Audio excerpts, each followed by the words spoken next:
Namaste students. Today let us discuss about those cell organelles which are not considered as a part of endomembrane system. In the previous session we have noted down or we have discussed in detail about the structure and functions of the cell organelles that are included under endomembrane system. And those cell organelles were Golgi complex, endoplasmic reticulum, lysosomes and vacuoles. So there are certain other cell organelles in the cell which are not considered as a part of endomembrane system. So some of those cell organelles may be plastids, mitochondria, etc. So today we will discuss about mitochondria. Mitochondria are generally considered as the powerhouse of the cell. They are the powerhouse of the cell. They are called as powerhouse of the cell because they are responsible for production of energy in the form of ATP, and they are the actual sites where aerobic respiration takes place. So inside the mitochondria a process known as aerobic respiration takes place, and because of this cellular energy is produced, and that cellular energy is stored in the form of energy currencies known as ATP. So first let us discuss about the structure of mitochondria, and later on let us discuss about the functions of mitochondria. So mitochondria is a cylindrical or sausage shaped structure. You can observe here it is a cylindrical or sausage shaped structure which varies in length for about 1 to 4.1 micrometer. So note it down, mitochondria is a cylindrical or sausage shaped structure, or cell organelle which varies in length for about 1 to 4.1 micrometer, and it varies in diameter from diameter varies from 0.2 to 1 micrometer. And you have to remember that the number of mitochondria varies in different cell type. Based on the physiological activity of the cell, the number of mitochondria varies.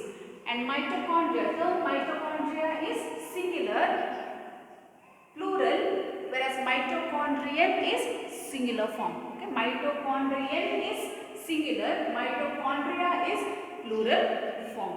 And mitochondria was first observed by a scientist named Kolliker in around 1880. Mitochondria was first observed by a biologist named Kolliker in around 1880. But the term mitochondria was given by a scientist named Benda in around 1897. So mitochondria was first observed by Kolliker, and later on the term or name mitochondria was given by Benda in around 1897. So now let us discuss about the structure of mitochondria. So mitochondria is a cylindrical or sausage shaped structure which varies in length from 1 to 4.1 micrometer and varies in diameter from 0.2 to 1 micrometer. As I mentioned earlier, the number of mitochondria varies in different cell type. So based on the physiological activity of the cell, the number of mitochondria varies. There are certain cells, for example in dormant seeds that are in dormancy stage, the number of mitochondria is less. Whereas in case of germinating seeds, the number of mitochondria is more. And it is observed that especially in the liver cells, human liver cells, the number of mitochondria may vary from 1000 to 2000 units per cell. So number of mitochondria varies in different cell types. So based on the physiological activity of the cell, the number of mitochondria varies. So each mitochondria is made up of double membrane structure. Okay, mitochondria is a double membrane structure. Double membrane structure. So there are two membranes in a mitochondria. They are outer membrane and inner membrane. Outer membrane and inner membrane.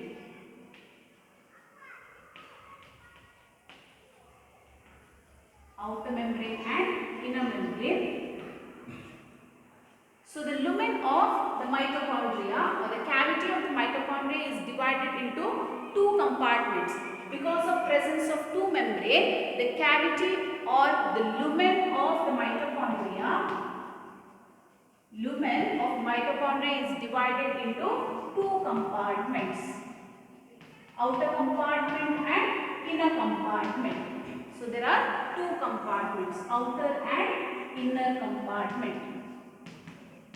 So both these outer and inner compartments are aqueous. So they have a fluid filled structure in the cavity. So both outer and inner compartment are aqueous.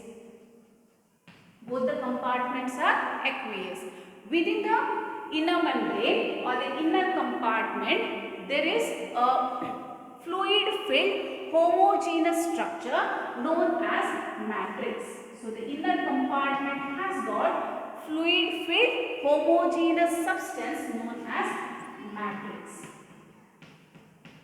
And you have to remember that the outer membrane is continuous. This is the outer membrane which is continuous, whereas the inner membrane, it is having many infoldings into the matrix, right? The outer membrane is continuous, the inner membrane is having many infoldings into the matrix, and these infoldings are called as cristae.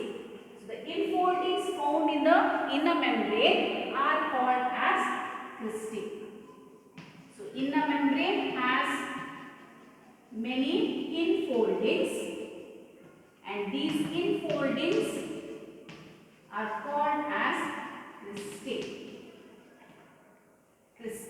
So these cristae increases the surface area of the membrane, okay? Because there are many infoldings, so it increases the surface area of the membrane. In addition to that, these infoldings have got some specific structures known as FOF1 complex or FOF1 particles, or we also call them as oxysomes. So this cristae has got many FOF1 particles. Cristae has many FOF1 particles, or they are called as oxysomes. So these oxysomes are also known as ATPase system. They are also called as ATPase system. They are named as oxysomes or FOF1 complex. And it acts as ATPase system. It is in this particular oxysomes ATP synthesis takes place. So that's why they are called as ATPase system. And the inner membrane as well as outer membrane has its own enzyme complex. There are different types of enzymes present in the outer membrane as well as inner membrane. So the outer membrane of mitochondria and the inner membrane of mitochondria has its own enzymes. Now let us see what is the function of mitochondria. So the mitochondria is known as powerhouse of the cell, and it is an active site for cellular respiration or for aerobic respiration. So note down the functions of mitochondria. So mitochondria is an active site of aerobic respiration or cellular respiration. It mainly plays an important role in production of cellular energy, produces cellular energy, and energy is stored in the form of ATP. The energy that is liberated is stored in the form of ATP, and we call these ATPs as energy currencies of the cell. Energy currency of cell. Okay, so this energy is stored in the bond formed in ATP, and the full form of ATP is adenosine triphosphate. So in addition to these structures, these components, the matrix, you know that the the matrix that is found within the inner membrane, that is in the inner compartment, it has got certain circular DNA. Okay, the matrix has got circular DNA, and in addition to that, it has got few ribosomes, and the type of ribosomes that are present in mitochondria are 70S type of ribosome. So note it down. The matrix has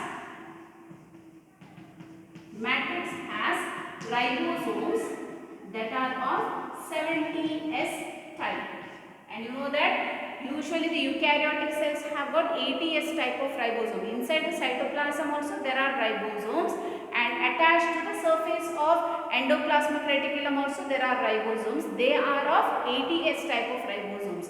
But within the mitochondria or in the matrix of mitochondria, there are ribosomes, and these ribosomes are 70S type of ribosomes. In addition to ribosomes, there are circular DNA, or there is circular DNA present in the matrix of mitochondria, and there are certain enzymes that are essential for protein synthesis which is present in matrix. Enzymes essential for protein synthesis are also present in the matrix of mitochondria. And since there is circular DNA present in the matrix of mitochondria, they are self-replicating cell organelles.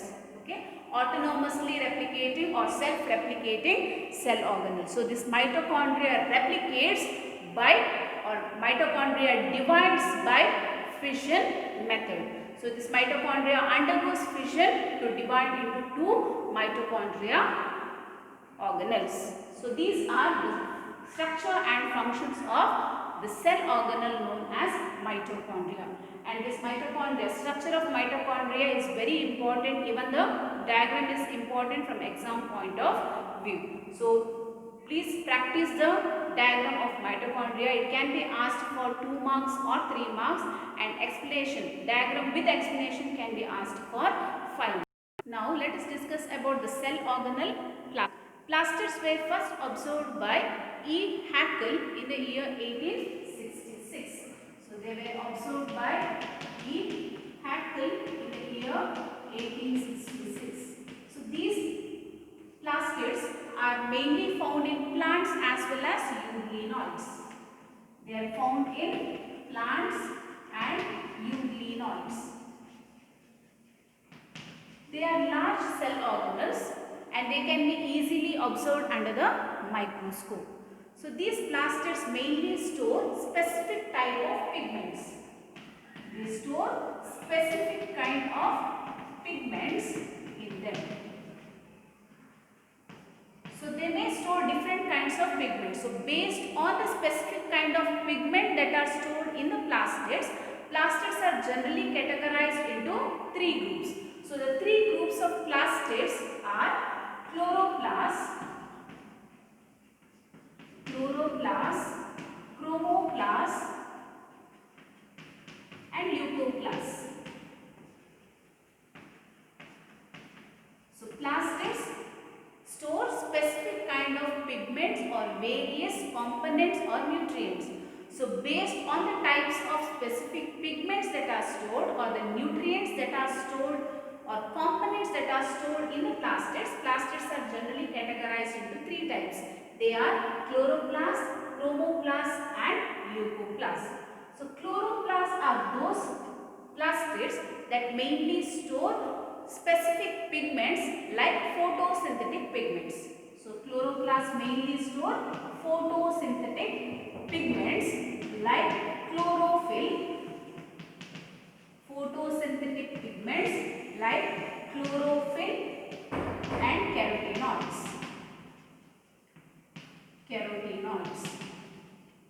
So what is the role of these photosynthetic pigments? The photosynthetic pigments that are present inside the chloroplast, they are mainly essential for trapping the sunlight, and after trapping the sunlight, they mainly initiate the process of photosynthesis. So they are abundantly found in green leaves. These chloroplasts are the specific cell organelles that are mainly found in the cells of plants where actually the photosynthesis takes place. So based on the number of or based on the activity of the cell, the number of chloroplasts also varies in different kinds of cells. So chloroplasts are also found in euglenoids, they are also found in plants, and they are also found in algae. So based on the requirement of the cell, the number of chloroplasts varies. So chloroplast mainly stores photosynthetic pigments like chlorophyll and carotenoids. The main function of these photosynthetic pigments is to trap the sunlight and then initiate the process of photosynthesis, or they help in photosynthesis mechanism. Next we see what are chromoplasts. Chromoplasts are the plastids that mainly store colored pigments like xanthophyll, carotenoids, etc. They mainly store, the chromoplasts mainly store fat soluble pigments like xanthophyll, carotenoids, etc. They are abundantly found in especially the petals of a flower as well as fruits.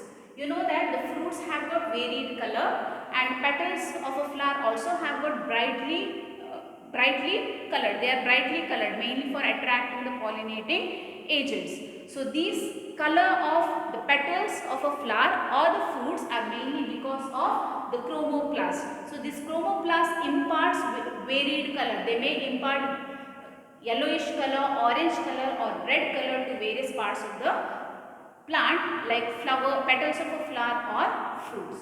So next let us see what are leucoplasts. So leucoplasts are the plastids that mainly store, they are usually colorless. These leucoplasts are colorless plastids. They mainly store various types of nutrients. Note down, leucoplasts are colorless. They store various kinds of nutrients. So based on the type of nutrients that are stored in leucoplasts, there are different types of leucoplasts. They are amyloplasts, alluroplasts, and elaioplasts. So on what basis these leucoplasts are categorized into three different types?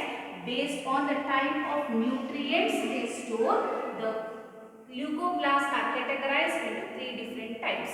They are amyloplasts, alluroplasts and elaioplasts. So amyloplasts are those type of leucoplasts that mainly store carbohydrates. They store carbohydrates. For example, starch. Starch is stored especially in potato. So they are mainly stored in amyloplasts. Alluroplasts are those leucoplasts that store proteins. They are usually found in maize seeds. Elaioplasts are those leucoplasts that mainly stores fats and oils. So based on the type of nutrients that are stored, leucoplasts are categorized into three different types. So next, let us discuss in detail about the chloroplasts.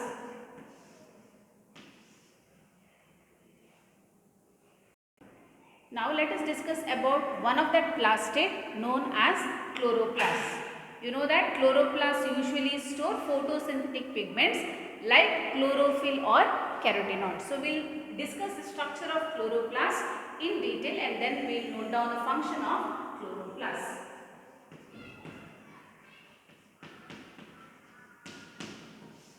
So large number of chloroplasts are mainly found in plants, especially inside the mesophyll tissue.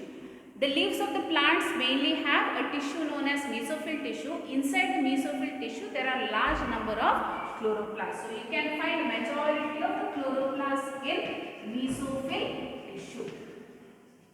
Mesophyll tissues. So number as well as the size of the chloroplast varies. So based on the cell type, the size of the chloroplast varies, and based on the cell type, the number of chloroplasts also varies. For example, there is a green algae named Chlamydomonas. You have come across the name Chlamydomonas, right? Chlamydomonas is a green algae. This Chlamydomonas usually has one chloroplast per cell. It has one chloroplast per cell. the mesophyll tissues. As I told, the mesophyll tissues that they are found in the leaves of the plants. The mesophyll cell, each mesophyll cell has got around 20 to 40 chloroplasts. Each mesophyll cell has got around 20 to 40 chloroplasts per cell.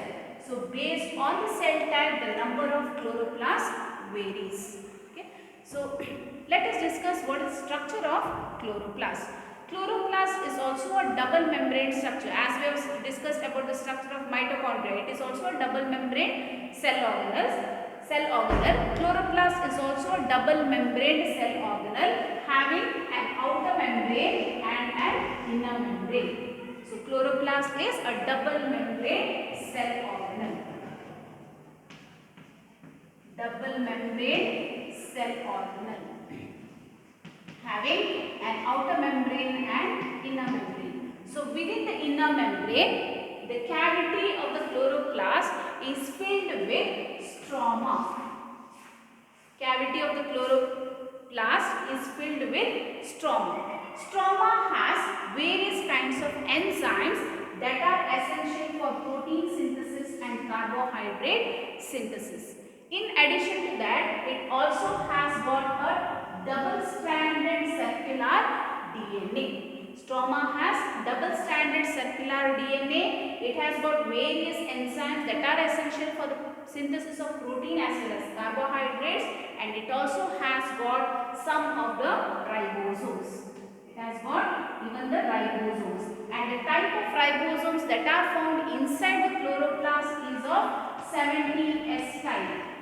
Remember that the type of ribosomes that are found inside the chloroplast are 70S type. Even the mitochondria also has 70S type. And what type of ribosomes are found in the cytoplasm of a eukaryotic cell? Cytoplasm of eukaryotic cell has 80S type of ribosome. But within the cell organelles like chloroplast and mitochondria, the type of ribosome present is 70S type of ribosome. So in the stroma, there are many or large number of flattened sac-like structures. Flattened sac-like structures. So many flattened sac-like membranous structures are found. Sac-like membranous structures are found, and these membranous structures are called thylakoids. Thylakoids. You can observe here inside the chloroplast, in the stroma, there are many membranous flattened sac-like structure known as thylakoids. So how are these thylakoids arranged? Many thylakoids are arranged in stack, like pile of coin.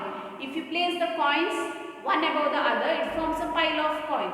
Same way, many thylakoids are arranged one above the other like the pile of coins. So each stack of thylakoids is called as granum.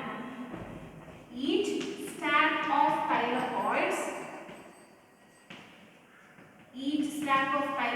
is called granum. So granum is singular form.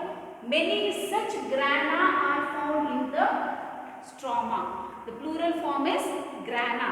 So each stack of thylakoid is known as granum. There are many such grana present in the stroma of the chloroplast. Okay. So each thylakoid, it is also a membranous flattened sac-like structure. Within the membranous flattened sac-like structure, that is thylakoid, there is a cavity. So the cavity of thylakoid is known as lumen. Cavity of thylakoid is known as lumen. And thylakoid has deposition of large number of photosynthetic pigments. So photosynthetic pigments are mainly found in the membrane of thylakoids.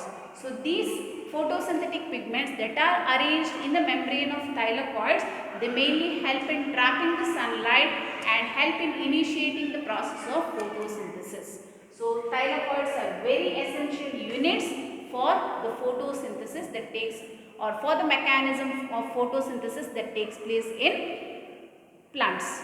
Okay, so this is about the structure of chloroplast. exam point of view, usually a diagram is asked for 3 marks. Labeled diagram is asked for 3 marks. Sometimes diagram and explanation is asked for 5 marks. Let us discuss about ribosomes. Ribosomes are non-membrane bound cell organelles. They are non-membrane bound cell organelles that are found both in They are non-membranous cell organelle that are found both in prokaryotes as well as eukaryotes. And these ribosomes, they were first observed as granular structures under the electron microscope by a scientist named George Palade. So it was first observed as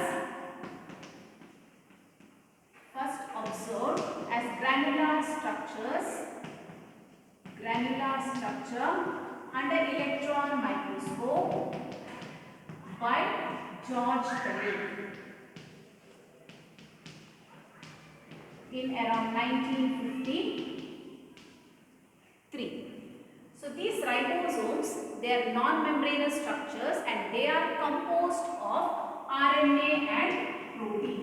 They are made up of ribonucleic acids and proteins.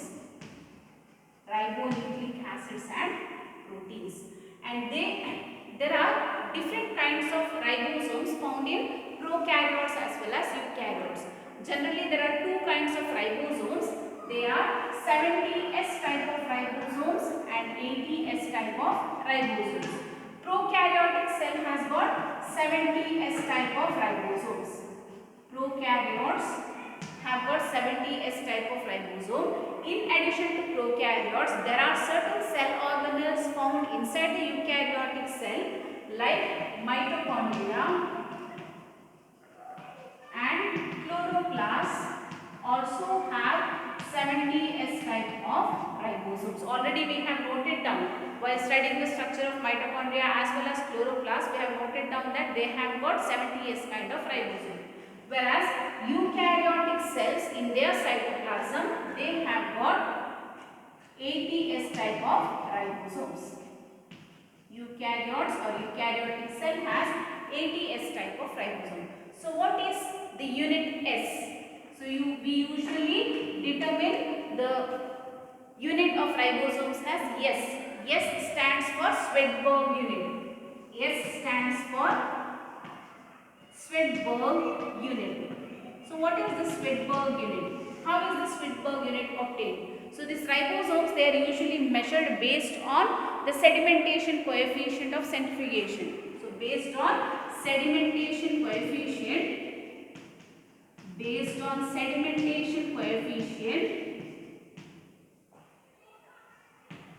Swedberg unit is given. So it varies based on the density and size. So it gives a measure of density and size. So based on sedimentation coefficient, a unit known as Swedberg unit is given and we usually represent the ribosomes with the Swedberg unit S. Okay? And the function of ribosomes. You know that ribosomes are present in prokaryotic cell as well as eukaryotic cell. They may also be present inside some of the cell organelles like mitochondria as well as chloroplasts. And there are certain ribosomes that are found attached to the surface of endoplasmic reticulum, which forms rough endoplasmic reticulum. So these ribosomes are generally called as protein factories of the cell because they are the actual sites of protein synthesis. So ribosomes are referred to as protein factories of cell.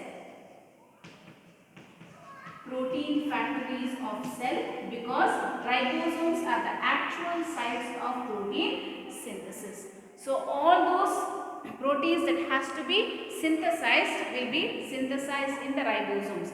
There is a special mechanism that you are going to study in second year, how the message or information is carried from the DNA and how that information reaches the ribosomes and how in the ribosomes protein synthesis takes place.